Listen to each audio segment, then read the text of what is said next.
When Strange World came out at the tail end of last year, it was a box office bomb. But are flops such a bad thing? Maybe failures are good, actually?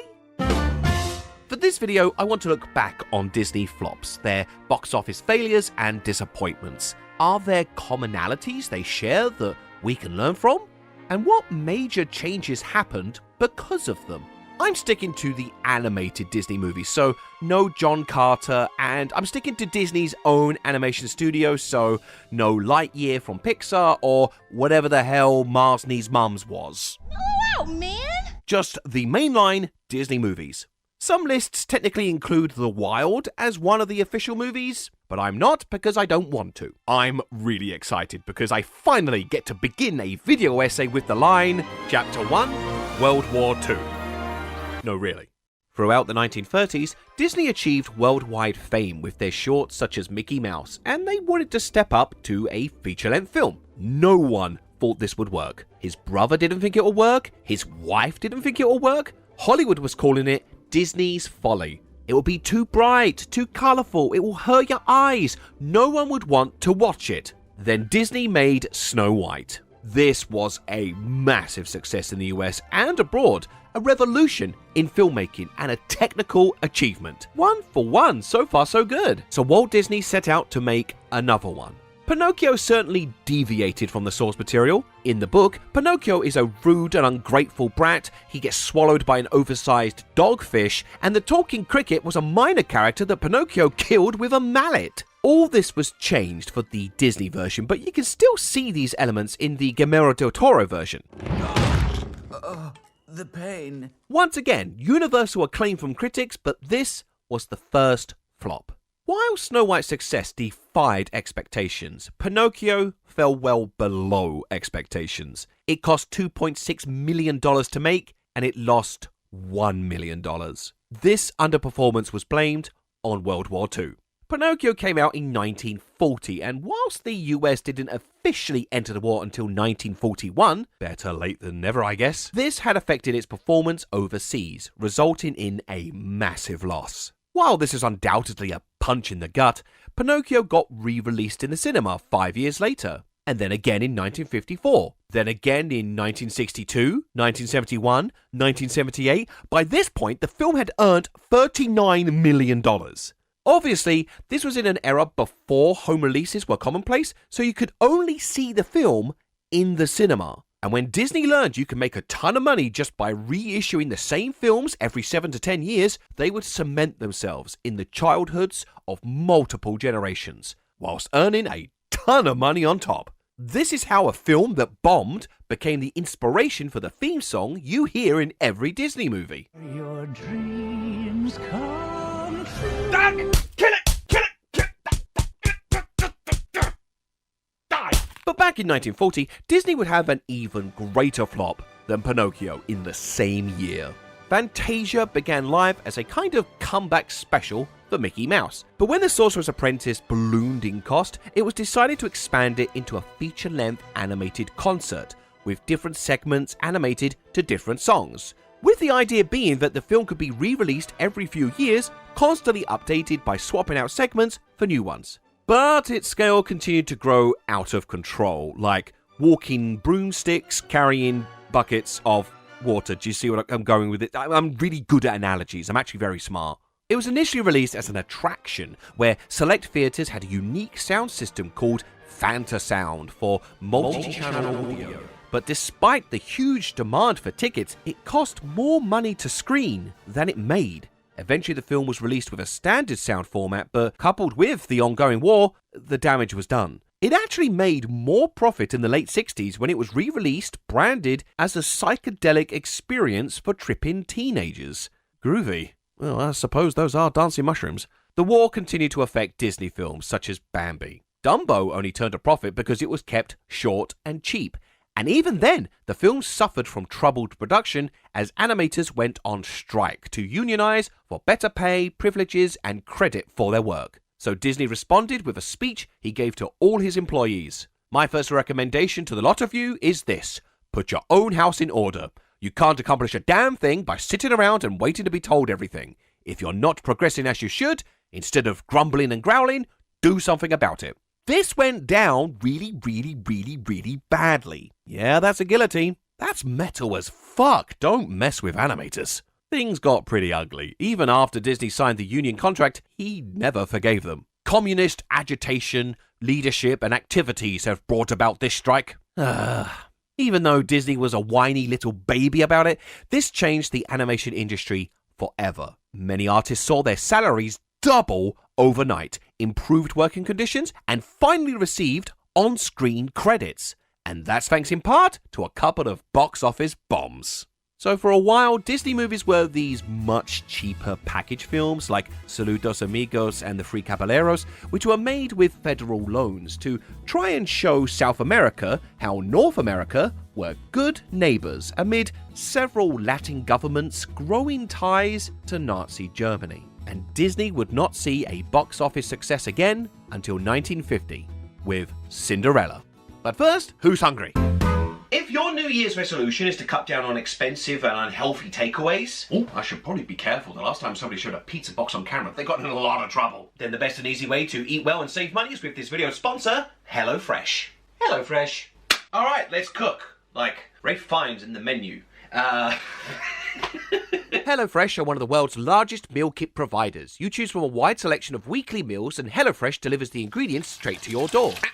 So you can have a restaurant-style meal in your own home, stress-free, with quick and easy-to-follow recipes. All right, so far so good. Everything is cooking and nothing has been burnt or destroyed. Go me. There are over 35 weekly recipes you can choose from, including Calorie Smart and Carb Smart. HelloFresh have top-quality fresh ingredients and provide exactly what you need, so there's no wasted food, and you save money on grocery shopping and takeaways. So take control of your time and budget with this great offer. Are you seeing this? I made this, and I'm an idiot. The ingredients are all there, the instructions are really easy to follow. Look, if I can do it, anyone can. So go to HelloFresh.com and use the promo code Eddache21 to get 21 free meals plus free shipping. That's HelloFresh.com with the promo code Eddache21 for 21 free meals plus free shipping.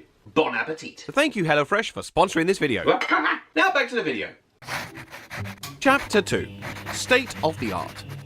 Cinderella was the shot of magic Disney desperately needed, as it bibbidi-bobbidi boomed in the box office. But it wore off quickly as it suffered a $1 million loss with Alice in Wonderland the following year. On release, reviews were mixed. Many of the fans of the original Lewis Carroll story said it had deviated from the source material, becoming too Disney-fied. And whilst Disney wasn't stranger to altering the original text, such as with Pinocchio, it's interesting that Disney's Americanizing homogenization was starting to become noticeable.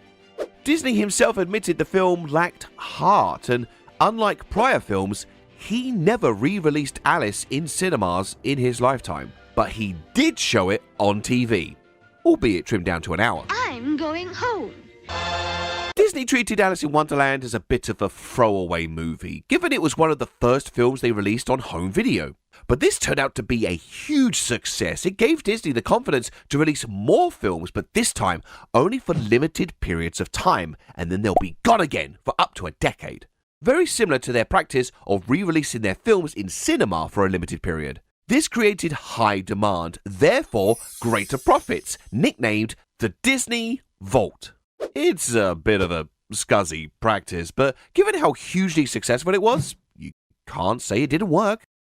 The Vault was only finally retired in 2019 when Disney Plus released, making all the movies available at once.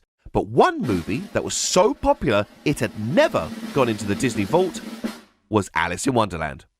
Sleeping Beauty has a bolder and more modern art direction to help distinguish it from previous films, but reviews still compared it unfavorably to Snow White.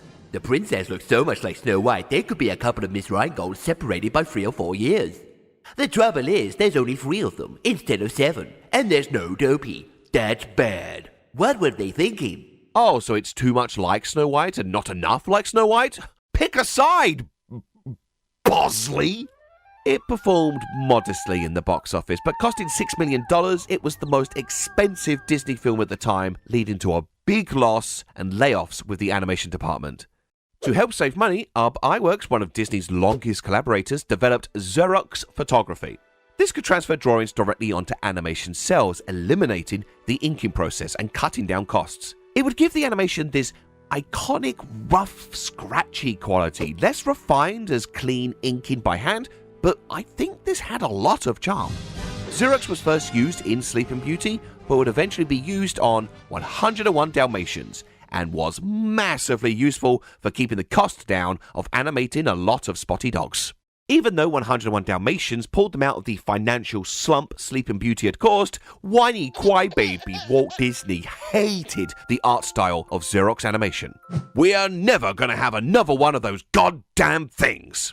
So they had several more of those goddamn things. Sword in the Stone, Aristocats, Robin Hood, which also incorporated recycled animation to save even more money. And by having animal characters move like humans because of budget cuts, this gave mainstream appeal to an already fast-growing underground movement that led to a large fandom presence at science fiction conventions, which became, that's right, furries. Why couldn't more people have watched Sleeping Beauty? We could have stopped this! Walt Disney seemed to have a change of heart about Xerox later in life, but by the time Jungle Book came out, he was gone, leaving the studio to question, could they be Disney without Disney? Chapter 3. The Renaissance Bookends. Disney had a fair run in the late 70s to the early 80s, Rescuers, Winnie the Pooh, and The Fox and the Hound, but this next film would be almost fatal. The Black Cauldron had a long and complicated production, too long to cover in this video. It's clear they wanted more horror fantasy elements that Don Bluth achieved with The Secret of Nim. Just look at how badass the Horned King looks. But this terrified children, and famously had the edit hacked apart by Jeffrey Katzenberg. Whilst the 12-minute deleted footage is presumably still in the Disney archives, it's generally regarded as lost media, although there's ongoing efforts to reassemble them. But then again, with or without edit, there was probably little saving this film. Even the original author, Lloyd Alexander, said there is no resemblance between the movie and the book. Having said that, the movie itself, purely as a movie, I found to be very enjoyable. I had fun watching it. What I would hope is anyone who sees the movie would certainly enjoy it, but I also hope they would actually read the book. At the time, The Black Cauldron was the most expensive animated film ever made, but at a budget of $44 million, it made $21 million. It was beaten by the Care Bears movie. Secret Bear says not to worry about falling. Worry about the lion instead. And that's not a dig. When I was a kid, I loved the Care Bears movie. I guess I was part of the problem. But this left the animation department in jeopardy. Even during production, animators who did not like the direction this film was taking jumped ship to another movie, The Great Mouse Detective. Two of these animators would include Ron Clements and John Musker, who would also make their directorial debut. This would become a much greater box office success than The Black Cauldron, saving the animation department in the process. And whilst making this film, Ron Clements would browse a bookstore and find a little story about a Little Mermaid. The Disney Renaissance had begun, but not without a hiccup right at the start there. Following The Little Mermaid came Disney's first ever animated sequel, The Rescuers Down Under. Riding the Australian bandwagon of Crocodile Dundee, this marked the first film to be made completely digital. The Little Mermaid was the final Disney film to use Xerox, as now artists could use computers to ink and paint the illustrations, meaning it could integrate CGI backgrounds much easier, like this Sydney Opera House sequence, making this the first collaboration between Disney and Pixar. But despite these technological breakthroughs, The Rescuers Down Under was pushed out as a sacrificial lamb to go out against Home Alone. Jeffrey Katzenberg pulled all marketing after the opening weekend, so it was left to struggle in the box office with no one to rescue it. You've pulled it? There's no advertising, nothing? And he said, Tom, the movie doesn't work. It's over. God, that's depressing. Anyway, the Renaissance is here. Hooray! Beauty and the Beast, Aladdin, The Lion King. It was smash hit after smash hit. In fact, this began to skew expectations wildly. For example, The Hunchback of Notre Dame and Hercules were seen as letdowns because they had underperformed compared to the incredibly mid Pocahontas. And even that was seen as a disappointment because it didn't earn as much as The Lion King. So in all of that success, a sense of perspective had been lost, but it was about to be found with Fantasia 2000, the movie that ended the Renaissance. Walt's nephew, Roy E. Disney, wanted to continue what his uncle had started by reviving Fantasia, and got the green light thanks to the 1990 reissue selling really well. The final result grinded their hot streak to a halt. It was initially only released in IMAX theaters in the US to make the film more of an event.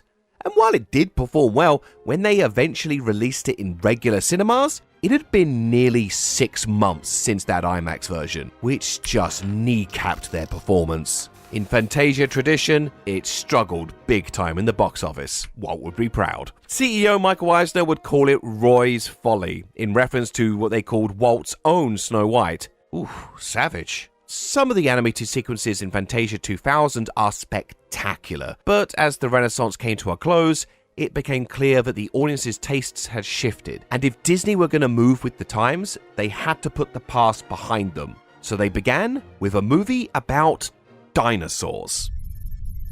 Chapter 4. No musicals, no princesses.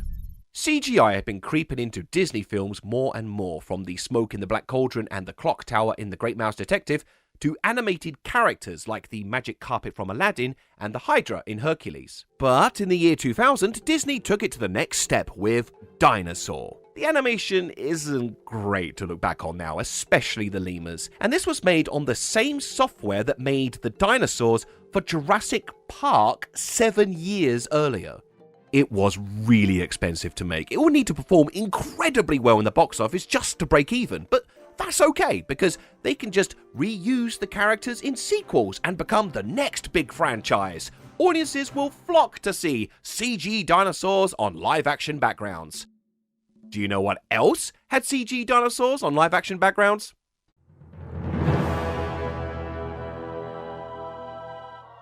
Yep, just 2 months before Dinosaur, the BBC's Walking with Dinosaurs made Disney look like a rerun.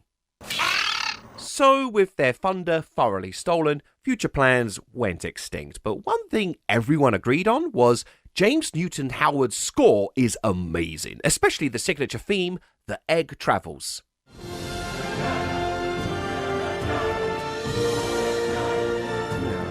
It's nice, right? Anyway, here's the movie trailer for Lilo and Stitch. For over 70 years, the Walt Disney Studios has won the hearts of audiences with the... Sound familiar? Here's Around the World in 80 Days. Walden Media present. I risked everything. So, the soundtrack of a Disney movie got recycled for various movie trailers, including non-Disney ones. An epic adventure. You've experienced far, far away lands. I can't blame them though, this song is fire. Oh, sorry, too soon? The early 2000s were a tough time with box office disappointments, Emperor's New Groove, and Atlantis. Although they did much better on VHS and DVD, as did Dinosaur, they suffered from notoriously troubled productions, like the leaked BTS documentary for Emperor's New Groove called The Sweatbox, which Disney have tried to hide since it doesn't make them look good. Also, there was a general lack of confidence, as it was felt audiences wanted more CG movies like Shrek. Oh, hello there! And this hit hardest with Treasure Planet. Following The Great Mouse Detective, Clements and Musker pitched Treasure Island in Space to Eisner. He said no, so they made The Little Mermaid. They tried again. He said no, so they made Aladdin. They tried again. He said no. So Clements and Musker thought, bollocks to this, we've done enough to earn this. And they went to Roy E. Disney, who approved it. But they popped out one more beloved Disney classic before moving on to their passion project. And it was a pricey one, the most expensive traditionally animated movie to date, which makes its bomb in the box office that much more painful. Why did it flop? It's complicated. There's a lack of good marketing, sure. It was also pushed into a very crowded box office, fighting for space with Harry Potter, James Bond, and Disney's own Santa Claus too. But one hard pill to swallow was general audiences didn't want 2D animation anymore. Whilst this film incorporates a lot of CG, such as Long John Silver's arm, Pixar, DreamWorks, and Blue Sky were stealing their spotlight. The post-Renaissance era of Disney were attempts to shrug off their image of musicals and princesses, experiments in style and maturity to not seem so old-fashioned. But now, hand-drawn animation was also seen as old-fashioned too. Home on the Range and Winnie the Pooh suffered massively from a mix of reasons, including the same old story, troubled productions, poor marketing, and mixed reviews. Things that being totally CG wouldn't instantly fix. And whilst Princess and the Frog proved there was still demand for traditionally animated films, Disney never recovered from the fatal blow given to them by Treasure Planet, and 2D animation took the fall. As did Michael Eisner, who, after years of infighting, stepped down in 2005. I mourn the loss of 2D animations in movies, but it's not gone. I love the micro-acting here of Dr. Doppler. You can tell how he's feeling with just those little gestures and clear emotions. He was animated by Sergio Pablos, who went on to create 2019's Klaus, which is a spectacular movie. I don't care if it's not Christmas, go watch it now. Just because Disney aren't doing it, doesn't mean there's not an abundance of traditionally animated movies still being made. You just have to look for it. The rise of CG animation, as well as the return of princess musicals, has been an overwhelming success for Disney. But there was still troubled waters ahead of them. That is a pirate joke. That is a boat joke. Chapter 5. Modern Disney. Chicken Little managed to reverse the recent slump despite being fucking awful. Fuck Chicken Little. This is now an anti-Chicken Little zone. But the next bomb was Meet the Robinsons. I don't think any movie has ever been made without some kind of production troubles, but in this case, about 60% of the film had to be scrapped and redone, thanks to John Lasseter. But it was still over-encumbered with an ensemble of shallow, wacky characters desperately clambering for your attention. It sacrificed heart for noise. Even the title is riffing off Meet the Parents, so Disney has become an imitator, not an innovator. Which is a shame, because there's more depth than I think most would give credit for, like a fun, hammy villain with a twist that recontextualizes everything we've seen, and a surprisingly emotional scene of Louis passing up the opportunity to meet his birth mother. It showed that even in this post-irony era of snark and self-awareness, there was still room for maturity and poignancy. It wasn't the bold new leap, but a small hop in the right direction. Hey, Goop, wanna come over to my house today? They all hated me. Disney are now in something of a new renaissance. Tangled, Moana, Wreck-It Ralph, and of course, Frozen. Meet the Robinsons was the rough draft of animating human characters which was perfected in Tangled, which has led to its own arguments of homogenization with the same face argument. But regardless, this direction has made Disney an animation powerhouse once again. Which brings us to their latest movie and latest bomb, Strange World. It's too soon to speculate just what caused Strange World to bomb. It certainly had a huge lack in marketing, but one thing that certainly didn't help was COVID. After all, Encanto failed to make its cost back in the box office for this reason, but given its huge success online, no one could fairly call Encanto a letdown. But people are still hesitant to return to the cinemas. Even last year's biggest movies saw a decline in theatrical attendance. Those who did turn up, though, didn't review it highly either. After audience polling, Strange World gained the lowest cinema score for a Disney movie ever. So maybe this poor reception is why Disney hesitated on the marketing for it. Some people would love to blame the openly gay character with "Go woke, go broke," which hardly seems worth debating because it's clearly just a lame, bad faith argument. Like, despite decades of camp and queer-coded villains, the many iterations of the Disney first gay character, and other successful properties with LGBT characters, to say that this failed because of a gay character just doesn't make sense.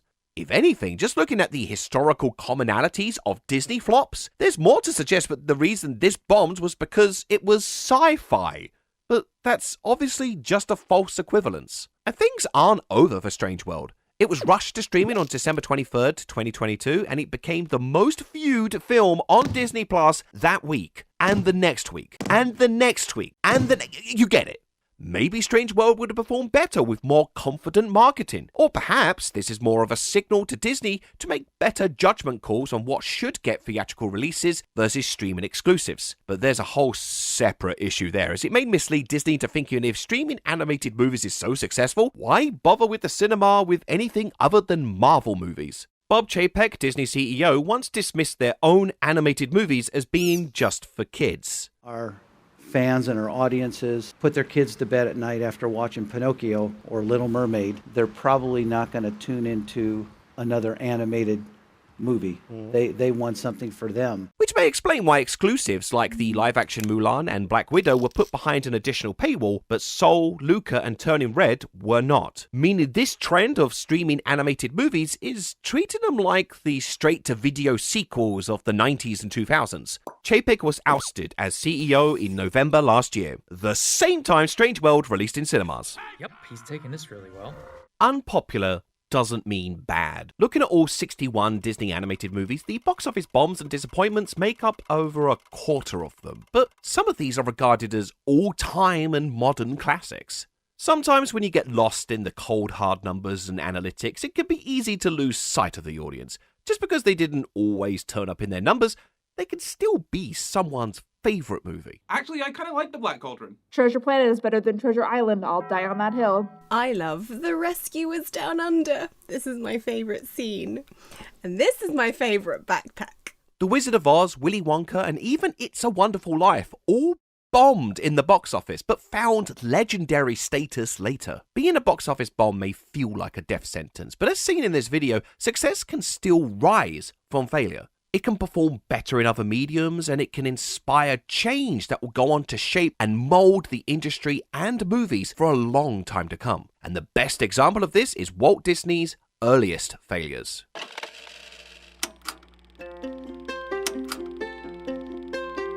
Disney's first studio was Laugh-O-Gram Studios in 1921. They made 12 cartoons in 2 years before going bankrupt. The last short they made was a live-action and animation hybrid called Alice's Wonderland. He sold his camera and moved to Hollywood, bringing Alice's Wonderland with him. He struggled to pay rent, even ate dog food when an Alice series was finally commissioned. Later, Disney shifted into a new, all-animated character called Oswald the Lucky Rabbit.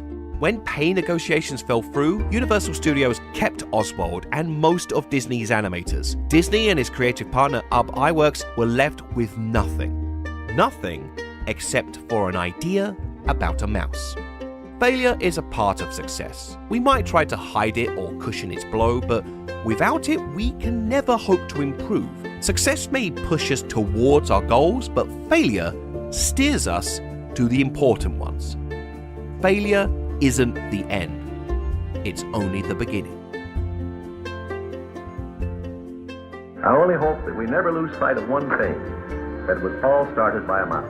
Special shout out to this month's patrons, including Trey Brock, Ashley Kinder, Lyra Faye, Ashley Bird McCarthy, Rusty Robot, Sloan Schoolcraft, Double X Studios, Vinny Vex, Drifter Wolf, Mo Alkasemi, Setsune Wave, Caddy, Eustace Jack, Louis Wild, Nathan Charminati, Michael Elton, Joe Wood, Matthew Smith, Clem Wansley, Brett Halford, Joel Jennings, and Alex Weston. And if you would like to support me, then please consider doing so on Patreon.